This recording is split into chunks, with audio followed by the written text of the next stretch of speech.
Datorren astean, nola zate? Datorren astean, 2 egun bakarrik behar dizkina dana. Astelena eta asteartea. Eta gero, asteazkenan... Asteazkena eta osteguna eta ostirala, eren. Bueno, jungo gaitu kafetxu hartzea. Ez, nik Baskaia preparatu behar dinat, esan dinat huelgako asunto honekin eta... Bueno, diru zea ongo aiz, ez? Bai, pobre. Bueno, bihar nik inbitatza haut. Bale, eskerrik asko, aio. Ara, oraindik ere badira Euskal Herrian itanoz bizi diren txokoak. Oikian gaude, Zumaiako auzoan. Ura da belaunaldiz belaunaldi itanoaren transmisioa ongi egin den Euskal Herriko toki urrietako bat. Gaur egun ere gurasoek seme-alabei eta umeek euren artean ere ika egiten dute. Emakumeen artean ere ongi erabiltzen dute itanoa, Zumaian eta Euskal Herriko beste herri gehienetan gertatzen ez den moduan. Nire zehatzen duten beti da nikan, ika. Guria txarra zen, eskola hemen bertan hiri ginean erderaz zitegen dula. Baina gero, etxian da beti ika.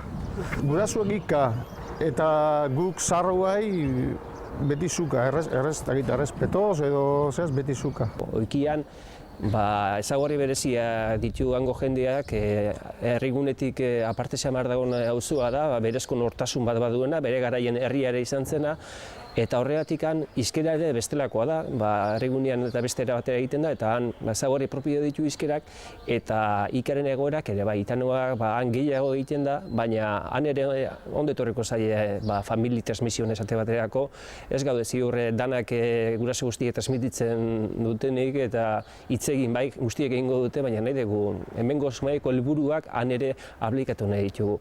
Zumaiako egoera ere ez da horren baikorra itanoaren erabilera egokiari eta transmisioari dagokionean. Hori horrela, 3 erakunderen arteko elkarlanetik abiatuta, Zumaiako itanoa bultzatzeko hezkuntza proposamena osatu dute. Zumaiako udala, Mintzola ahozkotasunaren zentroa eta Zumaiako ikastetxeak dira proposamen horren sustatzaileak. Proiektua Zumaiako euskara teknikari Xabier Azkuek itanoaren gainean egindako ikerketa baten ondorio da. Azkuek Zumaiako itanoaren egoeraren azterketa sakona egin zuen 1989an, eta ohartu zen bereziki gazteen artean erabilera traketsa zela eta emakumezkoengan erabilera oso urria. Horrek kezka sortu zuen udalean. Saiatu nintzen guztiak biltzen, ikusten nuen funtsezkoa zela batetik adineko jendearen testigantzaketak jasotzea. Interesgarria zelako aditz forma berezi horiek jasotzea, Zumaiek nola egiten zen jaso eta taula batzutan biltzea.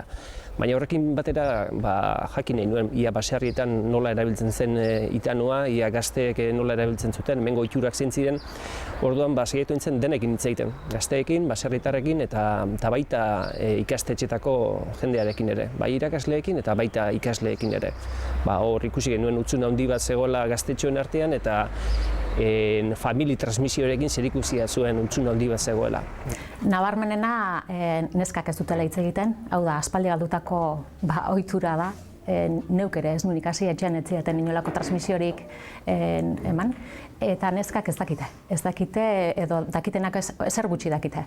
Eta gero mutilen artean hitz egiten dutena, bai txikiak direnean edo eta gazteak direnean oso traketsa da. Asmatu egiten dute, gauza bada lekuko izatea, Zumaiako itanoa izatea, eta beste gauza bada beraiek asmaturiko izatea, eta gehienetan olako nazketa bat izaten da hemen hitz egiten dena gazteen artean. Alferrikako lan litzateke gero ez balego horri erantzuteko beste proiektu bat edo. Eta orduan bertan ikusi genuen unitate didaktikoak edo antzeko zeozer lantzeko premia orduan ikusi genuen. Itanoa bultzatu erabilera esparruak identifikatu eta transmititu eta hura biziberritzeko proiektua oraingo urtean ipiniko da martxan. LH-ko 5. eta 6. eta DBH-ko 1. eta 2. mailetarako unitate didaktikoak sortu dituzte dagoeneko.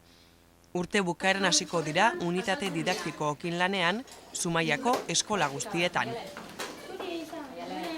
Eremu ez formal eta bideratzea izango litzateke oso aberatsa, baina momentu honetan izan da hezkuntzan txertatzean arrazoi bat izan da, aur guztiak pasatzen diala hezkuntzatikan eta testuinguru informaletik, orduzkanpoko ekintzetatik pasatzen dira batzuk. Orduan, danak momentuz eta gero noski, aberatsena herri maila zabaltzea. Unitate didatikoak eta lan bat egingo dute, baina garbi ikusten dugu hori osatu behar dela bestelako jarduera eta ekintza batzuekin osatu beharko dela. Eta horietako bat izango da familia transmisioarena.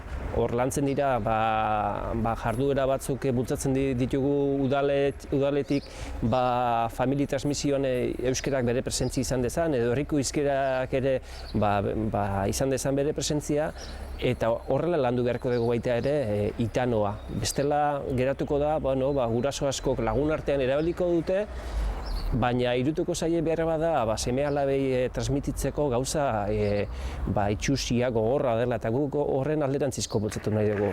Konfiantza bat adierazten duela, lagunarteko tratamendua dela eta gauza goxoa izan daitekeela. Gure helburutako bat da, ondare hau ikustea zerbait altxor moduan eta benetan ez dela uste okerroiekin ez da hola erlazionatuta, zakarra izatea edo itxusia edo errespetu gabekoa edo ez dugu, hori nahi dugu kendu, aurre iritzi horiek kendu.